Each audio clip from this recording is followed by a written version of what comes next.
Alors effectivement, je vais essayer de faire l'exercice en 20-25 minutes. C'est toujours un peu ambitieux. Je sais qu'il y en a, j'ai déjà vu certaines têtes, donc il y aura des redites pour certains d'entre vous, et c'est tant mieux.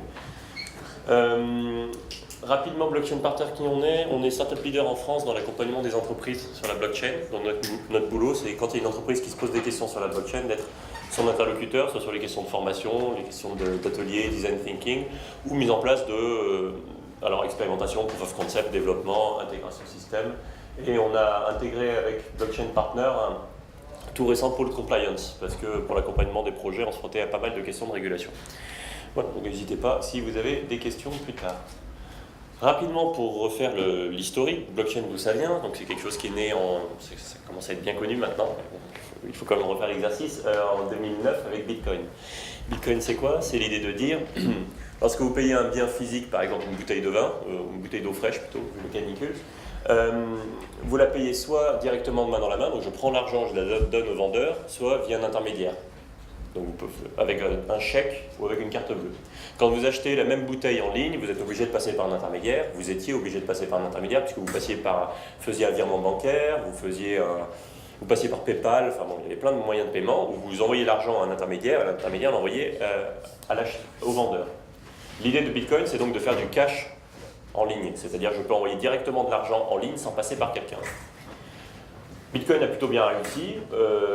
Aujourd'hui, vous pouvez envoyer de l'argent au Japon, même un vendredi après-midi, et ça prend 20 minutes. Alors que si vous essayez de passer par les systèmes bancaires classiques, la saisie d'un RIB, etc., ça va, plus les 2 jours ouvrés, etc., ça va faire que les gens vont recevoir l'argent que le mardi. Donc Bitcoin fonctionne bien.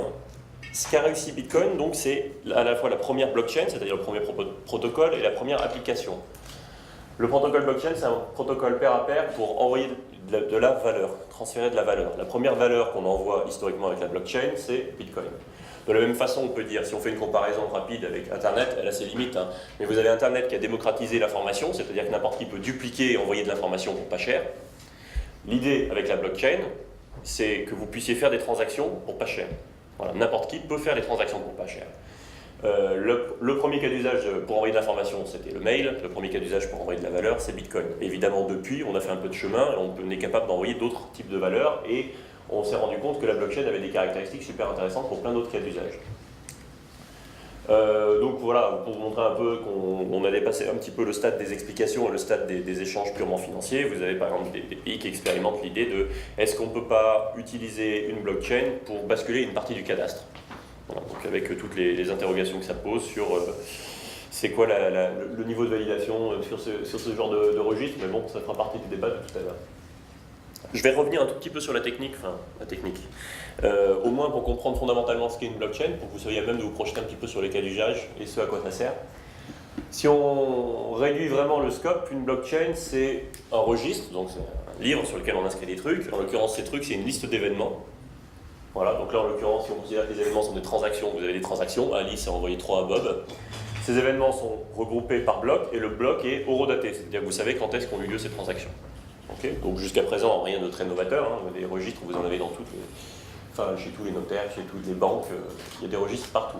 Première spécificité de la blockchain, c'est donc ces événements, ces transactions sont regroupées par bloc et les blocs s'enchaînent les uns les autres dans le registre. Et quand je dis s'enchaînent, ça veut dire quoi? Ça veut dire qu'ils sont liés les uns aux autres. Ça veut dire, précisément, que si vous changez quelque chose au bloc 46, ça va avoir un impact sur le bloc 48.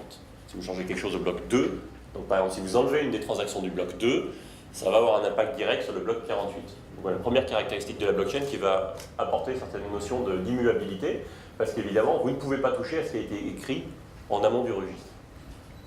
Autre spécificité du registre, habituellement les registres, comment ça fonctionne, par exemple si je prends l'exemple du registre sur lequel on conserve combien vous avez d'argent, c'est-à-dire la tenue de compte qui est effectuée par votre banque, vous avez un tiers de confiance qui possède ce registre et quand vous avez une question sur combien est-ce que j'ai sur ce registre, combien a un tel sur ce registre, vous posez la question au tiers de confiance, vous envoyez une requête et après vous avez la réponse qui revient. De la même façon, si vous avez envie de savoir quelles ont été les transactions immobilières qui ont fait qu'un tel a ce bien-là, vous avez pareil, il faut que vous envoyiez une requête à quelqu'un qui va vous faire une réponse. L'intérêt de la blockchain, c'est que ce n'est pas conservé sur une base de données centralisée, mais sur une base de données distributed en anglais, donc on dit décentralisée en bon français. Ça veut dire quoi? Ça veut dire qu'en fait, vous n'avez pas un exemplaire unique au centre avec tout le monde qui envoie des requêtes pour avoir les informations. Ça veut dire que vous avez une multitude d'exemplaires du registre en circulation au même moment, et que ces registres dialoguent en pair à pair, directement entre eux, pour se mettre à jour. Donc, ça a plusieurs caractéristiques intéressantes. Et une première caractéristique intéressante, c'est finalement, vous avez le choix quand vous avez envie de savoir quelle est la vérité sur un registre. Soit vous avez un tiers de confiance qui vous dit la vérité, c'est ça, voici mon registre. Soit vous multipliez tellement le nombre d'exemplaires du registre que c'est impossible de les falsifier tous. Donc là, en l'occurrence, si je prends cet exemple-là où vous avez, je sais pas, 8 registres, si vous avez un des 8 registres qui est différent, c'est-à-dire où le dernier bloc est différent, ça veut dire qu'il y a quelque chose dans le registre qui a été modifié, et comme vous avez 7 autres exemplaires du registre, vous pouvez dire visiblement c'est celui-là, le registre frauduleux. Alors sur 8, c'est pas très puissant, mais sur la blockchain Ethereum, qui est une des blockchains en circulation, vous avez 25 000 exemplaires complets du registre. Donc évidemment, s'il y a quelqu'un qui veut s'amuser simultanément à bouger 12 501 exemplaires du registre dans le monde, dont certains qui sont stockés à froid, ça devient compliqué. Ça va ça sur cette introduction? Du coup, nous, chez Blockchain Partner, on tire 4 caractéristiques. En fonction de la personne en face, c'est 2 ou 17, hein, c'est pas très important. Ce qui est important, c'est les grandes idées. La première grande idée, c'est des intermédiations. La blockchain a été conçue pour ça, donc par nature, elle va permettre la désintermédiation, c'est-à-dire un transfert de valeur sans intermédiaire. On va voir tout de même que cette désintermédiation, elle a des limites, hein. On va le voir tout de suite sur les cas d'usage après. Ce qu'on appelle la résilience, si vous voulez acheter ou vendre des actions sur le New York Stock Exchange, par exemple, si les serveurs sont tombés, vous ne pouvez pas. Si vous voulez acheter une maison et que votre notaire est malade, vous ne pouvez pas, parce que le serveur est tombé, vous voyez. Là, en revanche, si vous voulez faire des transactions sur le registre Bitcoin ou sur le registre Ethereum ou n'importe quoi, si vous avez même la moitié des utilisateurs du réseau qui sont out, vous pouvez quand même, parce que c'est du pair à pair. De la même façon, après, si vous voulez vous brancher sur ce réseau-là, ce sont des réseaux ouverts où il est très facile de rentrer dedans, ce qu'on appelle la résilience. L'intégrité, c'est une notion super importante aujourd'hui, parce qu'avec la multiplication des données et l'utilisation qu'on en fait, notamment avec l'intelligence artificielle, on a besoin de s'assurer que la donnée, elle est propre et qu'elle n'a pas été modifiée, qu'elle n'a pas été altérée. Donc ce qui est intéressant dans la blockchain, ça je vous l'ai montré sur cette petite démonstration du fait que les blocs sont liés les uns aux autres, vous avez l'intégrité de la donnée du registre parce que vous savez que le registre n'a pas été altéré. Vous le savez parce que vous avez 25 000 autres exemplaires du registre en circulation qui vous disent ça. Plus vous avez de nombre de registres, plus l'intégrité est forte. Et enfin, traçabilité. Traçabilité, c'est une caractéristique intéressante aussi. Pourquoi traçabilité? Parce que depuis la première transaction, le premier jour, la première minute, vous savez ce qui s'est passé sur le réseau, à quelle heure et à quel moment. Voilà. Vous savez qu'un tel a fait telle transaction à telle seconde. Donc, par nature même de ce registre-là, vous avez de la traçabilité. Donc ces 4 caractéristiques, elles vont induire un certain nombre de cas d'usage. Juste pour rapidement, ça c'est ma slide la moins jolie, l'intégrité et la traçabilité, c'est juste pour vous expliquer pourquoi est-ce que je vous dis que les blocs sont liés. Chaque bloc, en fait, vous voyez, chaque bloc est identifié par un numéro de série unique qui dépend de ce qu'il y a dans le bloc. Okay, donc on prend ce qu'il y a dans le bloc et on en déduit un numéro de série unique, une fonction qui s'appelle la fonction de H, je ne rentre pas dans le détail. Ce qui est intéressant, c'est que dans le bloc 91, la première chose que vous inscrivez, c'est le nom du bloc 90. Ça veut dire quoi? Ça veut dire que si je change une transaction du bloc 89, ça va changer le nom du bloc 89, ça va changer donc le nom du bloc 89 qui est dans le bloc 90, ça va changer le nom du bloc 90, etc. Donc c'est pour ça qu'on parle de lien et d'enchaînement. Désintermédiation, comment ça marche? Si je schématise rapidement une transaction dans le monde de la blockchain, les utilisateurs du réseau sont identifiés par un couple de clés, ce qu'on appelle clé publique, clé privée. C'est pas très compliqué. Clé publique, c'est l'équivalent de l'IBAN. Okay, c'est un numéro d'identification que vous pouvez envoyer à quelqu'un pour lui dire c'est ça mon adresse. Et la clé privée, c'est l'équivalent du code PIN. Donc c'est ce qui va vous permettre, en vous connectant sur le réseau, en entrant votre clé privée, de dire c'est bien moi qui donne l'ordre de la transaction. Donc en l'occurrence, vous avez Alice qui va envoyer quelque chose à Bob, parce que c'est ça le standard cryptographique. Donc Alice décide d'envoyer quelque chose à Bob et va demander à Bob sa clé publique. Elle va rentrer sa clé publique sur une appli et va dire hey, voilà, je t'envoie 2 bitcoins. Elle va signer avec sa clé privée, son code PIN, pour dire c'est bien moi qui fais la transaction. Les transactions sont regroupées par bloc. On vérifie que le réseau va vérifier, avant que ce bloc soit diffusé à tous les exemplaires du registre, que les transactions sont bien valides. C'est-à-dire que Alice ne s'amuse pas à envoyer, par exemple, si on prend les bitcoins, des bitcoins qu'elle n'a jamais reçus, parce que là, évidemment, votre valeur monétaire, elle est nulle. Ensuite, on ajoute le bloc à la chaîne. Donc vous avez maintenant un nouveau bloc 93, avec notamment la transaction d'Alice dedans. Donc ce qui est intéressant pour moi de retenir là-dedans, c'est que quand on dit « je vous envoie des bitcoins », c'est un abus de langage. On ne vous envoie jamais des bitcoins. Ce qu'on fait, c'est un jeu d'écriture. Il y a un plus 1 d'un côté et un moins 1 de l'autre. D'accord? Et on duplique ce jeu d'écriture sur un grand livre comptable qui est partagé un nombre incalculable de fois. Dernière distinction un petit peu technique, et puis après on va aller sur les cas d'usage. Distinction technique qui ne faisait pas spécialement sens il y a on va dire 2 ans et demi, donc qui maintenant fait assez sens. Les blockchains sont des réseaux pair à pair d'échange de valeurs. Donc ça veut dire réseau, c'est-à-dire que vous vous mettez d'accord avec des gens pour dire on va s'échanger de la valeur. Ça veut dire que vous écrivez les règles du jeu de ce transfert de valeur. Okay, donc sur Bitcoin, par exemple, les règles du jeu, je ne vais pas rentrer dans le détail, mais on rajoute un bloc toutes les 10 minutes. Ça, c'est une des règles du jeu. Vous voyez, là, une autre règle du jeu de Bitcoin, c'est que n'importe qui peut rentrer sur le réseau pour faire les transactions. Tout est en clair, etc. Évidemment, ça veut dire qu'il y a des arbitrages à faire. Un des arbitrages les plus intéressants, ce qu'on appelle nous le spectre de la confiance, c'est-à-dire que quand vous dessinez votre blockchain, votre applicatif blockchain, ou quand vous choisissez la blockchain que vous allez utiliser, il y a un choix à faire. Et ce choix, il est entre la sécurité et la fluidité de transaction. Je vais vous donner deux exemples. À gauche, vous avez Bitcoin. Bitcoin, c'est quoi? C'est un réseau de paranoïaques. D'accord? C'est un truc qui est construit par des cyberactivistes qui veulent envoyer ponctuellement de l'argent à quelqu'un qu'ils ne connaissent pas. Donc ça veut dire que si vous faites un peu de théorie des jeux, ça veut dire que puisque c'est une transaction unique avec quelqu'un avec qui vous n'avez aucun lien, l'intérêt de chacune des parties prenantes, c'est d'essayer d'escroquer l'autre. Ça veut dire quoi? Ça veut dire que Bitcoin est un réseau ultra sécurisé. Ça veut dire aussi que c'est très lourd et que la transaction unitaire elle est assez coûteuse. À l'autre bout du spectre, par exemple, nous on a mis en place une blockchain à la Banque de France. Donc vous avez un nœud à la Banque de France possède un registre, puis vous avez 5 autres banques partenaires qui ont un autre registre. Vous ne rentrez pas sur ce réseau comme vous voulez, il faut avoir des accréditations. Évidemment, vous êtes à un autre niveau de confiance. Parce que quand vous êtes BNP, vous n'avez pas essayé d'escroquer nécessairement la Banque de France sur ce registre-là, ça ne semble pas une bonne idée. Donc ça veut dire que vous pouvez lâcher un petit peu du lest en matière de sécurité et aller beaucoup plus loin sur la fluidité. Voilà. Donc ça, c'est des arbitrages à bien garder en tête et sur les différentes blockchains. Alors qu'est-ce qu'on fait avec ça? Le premier truc qu'on fait, c'est des transactions, évidemment, puisque ça a été pensé pour ça. Donc vous pouvez envoyer tout soit ce qu'on appelle de la crypto-monnaie, vous avez Bitcoin, Ether, vous avez des centaines de milliers de crypto-monnaies, c'est des choses que vous achetez contre de l'euro et que vous envoyez à des gens. Vous avez des applications qui commencent à se construire, et donc là on revoit revenir les intermédiaires. Donc pour ça cet exemple est assez intéressant. Abra c'est quoi? Abra vous dit, donne-moi du dollar, cash, et dis-moi qui tu veux qui reçoive du pesos, cash. Okay, donc moi je donne du dollar à Abra, Abra le transforme en Bitcoin, il l'envoie de l'autre côté de la frontière, plus ou moins, il l'envoie de l'autre côté de la frontière et il le retransforme en pesos. Et ensuite il y a quelqu'un à l'autre bout qui va au guichet Abra ou au porteur Abra retirer les pesos. Donc là, vous observez deux choses. Vous observez, un, que Abra a bien compris que la plupart des gens n'ont pas envie pour l'instant de s'occuper de Bitcoin ou d'Ether. Et deux, ce qui est intéressant avec Abra, c'est qu'il se replace du coup comme intermédiaire. Donc quand on dit que la blockchain supprime les intermédiaires, c'est pas forcément vrai. C'est quoi l'intérêt de passer par Abra plutôt que par Western Union? Eh ben, c'est que ça c'est un service qui fonctionne 24/24. Les frais de transaction sur la blockchain, ça dépend de votre blockchain, mais ils sont assez faibles. Que vous envoyez 1 million d'euros ou 2 centimes, en fait, ça va être les mêmes frais. Et surtout, c'est des transactions qui passent extrêmement vite et qui se moquent un peu de tous les systèmes de frontières. Si vous comparez au gruyère qui est Swift, par exemple, pour ceux qui connaissent, c'est quand même vachement plus sympa. Deuxième cas d'usage, qui est là aussi c'est un cas d'école, alors tout le monde le présente tout le temps, mais Everledger. Everledger, c'est quoi? C'est je profite du fait que j'ai un registre immuable pour régler des problèmes de traçabilité et des problèmes de confiance. Donc, que fait Everledger? Everledger enregistre des diamants et crée des certificats de propriété numérique sur ce registre. En l'occurrence, je prends un diamant, je prends 40 attributs du diamant, donc vous avez carat, nombre de facettes, extraction, etc. Je tire un numéro de série unique à partir de ça. Je crée un certificat numérique correspondant à ce numéro de série unique et je micrograve le numéro de série unique sur la pierre. Donc j'ai une équivalence entre le monde physique et le monde numérique, qui est assez simple à faire via un numéro de série unique. Et ensuite, je suis capable, parce que j'ai autour de ma blockchain, j'ai des gens comme Allianz, j'ai des joailliers, des diamantaires, etc. Je suis capable de suivre l'évolution de ce titre de propriété. Ce qui est intéressant, ce que je trouve particulièrement intéressant dans Everledger, c'est que la blockchain est une solution technique sympa pour faire ça, parce qu'il y a des garanties d'immutabilité, c'est assez faible de coût à mettre en place. Ils ont déjà enregistré à peu près 1 million de diamants. Hein.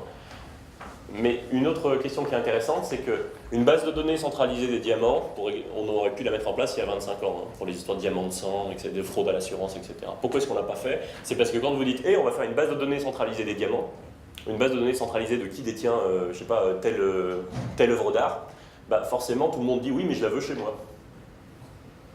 Or là, qu'est-ce que vous avez? Vous dupliquez l'information. Tout le monde l'a chez lui. Tout le monde peut travailler dessus. Vous n'êtes pas obligé d'avoir une confiance en un tiers. Et vous n'avez pas quelqu'un qui va s'approprier la donnée en plus de ça. Parce que si vous avez un tiers de confiance au milieu, bien sûr, il se l'approprie. Donc voilà, donc là, la blockchain règle à la fois un problème technique, mais qui n'était pas insurmontable, et un problème politique, ce qui est beaucoup plus intéressant. Et souvent, les blocages, ils sont là.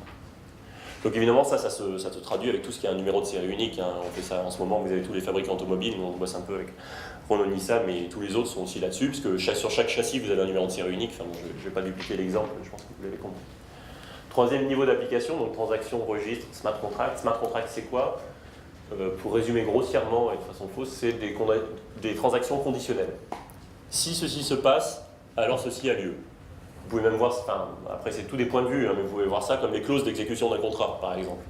C'est-à-dire, là, l'exemple également cas d'école, c'est insurrect. Si mon avion est en retard, alors je suis remboursé. Comment ça se passe?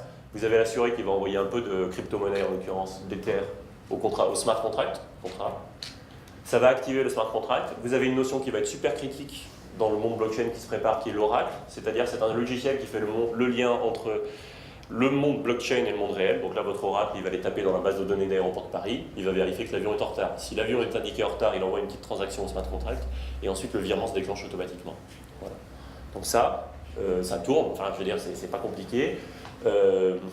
Et ça ouvre des possibilités immenses dans le champ, bien sûr, de l'assurance, dans le champ du paiement, dans le champ, voilà, il y a plein de possibilités. Une question qui est là aussi tout à fait intéressante quand on présente ça à des compagnies d'assurance, parce que je bosse avec quelques-unes d'entre elles, c'est oui, mais est-ce qu'on a vraiment intérêt à faire ça? Parce qu'on a remboursé tout le monde, vous voyez, c'est pas forcément non plus. Et puis dans la demi-heure qui suit l'atterrissage de l'avion, c'est pas top pour ma trésor. Oui, mais en fait, ce qui est intéressant là, c'est que vous avez Insurrect qui est une start-up avec 3 développeurs et un gars qui connaît vaguement le monde de l'assurance et qui sont capables de proposer ce service. Ça veut dire aussi que moi, utilisateur, a priori, j'ai quand même intérêt à aller plutôt du côté d'Insurrect parce que je suis sûr d'être remboursé, je n'ai pas de paperasse à faire, etc. Donc si demain, ça serait le standard du secteur et que ce standard du secteur il est porté par des startups, si je suis un gros groupe et que je ne me suis pas mis dessus, je perds mes parts de marché. A priori. Voilà, donc est-ce que j'ai vraiment intérêt à aller là-dessus? C'est un peu, est-ce que j'ai vraiment le choix, à mon sens.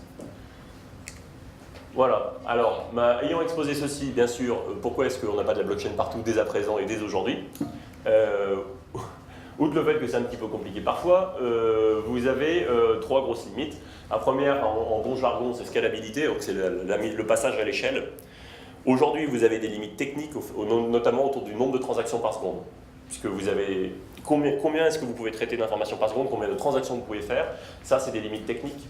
Les limites techniques, nous on pense personnellement que ce n'est pas vraiment un problème. Si vous vous rappelez TCP/IP dans les années 90, on vous disait que jamais des vidéos ne passeraient sur TCP/IP. Bon voilà, vous avez YouTube, donc ça c'est...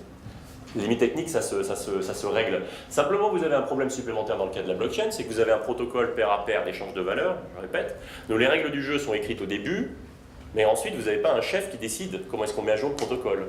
Donc par exemple sur le réseau Bitcoin qui est complètement saturé, vous avez plein de solutions pour passer à l'échelle, pour régler les problèmes de saturation. Sauf que personne n'est d'accord pour savoir lequel il faut appliquer. Donc c'est le problème des réseaux décentralisés.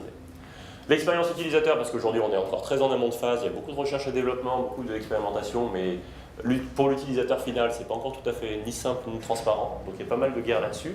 Il y a pas mal de guerres aussi dans l'appropriation du bonne application, c'est-à-dire est-ce que je peux avoir l'application la plus intéressante sur mon protocole, typiquement Insurrect, pour en revenir là-dessus. Si moi sur mon protocole Bitcoin, mon protocole Ether, mon protocole Hyperledger, c'est sur moi qui est développé, je ne sais pas, demain le leader du marché de l'assurance, évidemment c'est beaucoup plus intéressant pour mon protocole. Donc il y a une guerre aussi qui est en cours pour attirer les plus belles applications sur son protocole.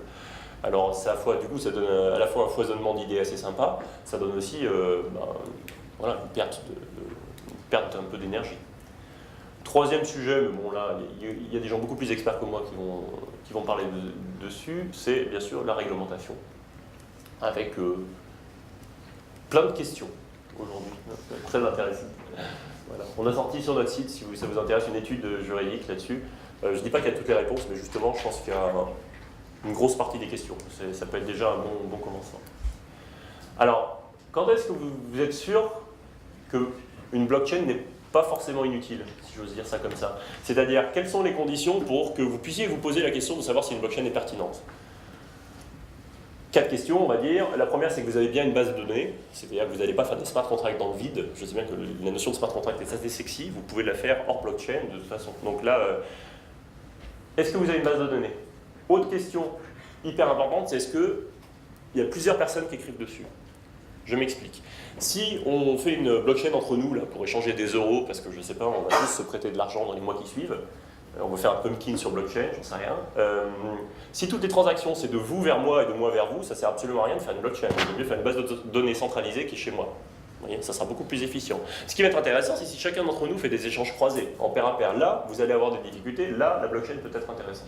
Donc, les parties prenantes, elles écrivent dessus, ou elles sont amenées à lire, etc. 3, il y a un sujet de confiance, c'est-à-dire que si toutes les parties prenantes, si on se connaît tous sur les données, on se connaît tous par cœur ensemble là maintenant et qu'on est capable de se dire mais oui on se fait confiance, on peut juste mettre un petit cahier sur un bureau et chacun écrit combien il doit à qui. Sauf que dans la vraie vie, il y a plein de questions de confiance. Donc quand vous avez ce niveau-là, vous pouvez envisager une blockchain. Et une quatrième question, qui est bien sûr la plus compliquée à évaluer, est-ce qu'il ne vaut pas mieux utiliser un tiers de confiance? Et ça, est-ce qu'il ne vaut pas mieux, et ça peut être des raisons politiques, ça peut être des raisons économiques, ça peut être des questions... Voilà. Donc il y a plein de raisons pour lesquelles ça ne vaut pas forcément le... Si vous avez déjà une infrastructure et un tiers de confiance existant, ça ne vaut pas forcément le coup de le sortir. Des fois, vous ne pouvez pas. Là où ça peut être de façon générale intéressante la blockchain, c'est quand vous avez un endroit où il n'y a rien, et vous placez l'infrastructure blockchain parce qu'elle ne coûte pas très cher à déployer et qu'elle est fiable dès le début. Vous n'avez pas besoin d'une grosse... Je veux dire, un gros savoir-faire, une grosse technique pour déployer cette infrastructure. C'est ça qui est intéressant. Voilà, et en gros, c'est quoi les 3 questions qu'on doit se poser de façon intelligente quand on est une entreprise, un cabinet, n'importe quoi, à mon avis, hein. La première, c'est est-ce qu'il n'y a pas un processus, et donc là en me posant les questions que je viens de poser, hein, où là aujourd'hui j'ai un tas de confiance, où j'ai des inefficacités, etc., et où une blockchain pourrait faire sens. Deuxième question, est-ce qu'avec la blockchain, et ça c'est quand même le côté le plus sexy, il y a des endroits où je peux aller, typiquement InSurEdge, je suis une startup, est-ce que je ne peux pas rentrer sur ce marché-là parce que maintenant la blockchain me permet de gérer les paiements, me permet de m'affranchir d'un tiers de confiance, etc. Troisième question, qui généralement explique pourquoi les gens commencent à s'intéresser à la blockchain, est-ce qu'il n'y a pas quelqu'un qui peut venir me piquer mes marchés existants, ou par exemple je serais tiers de confiance ou centralisateur. Voilà, bon, c'était un peu express. Ok. Merci.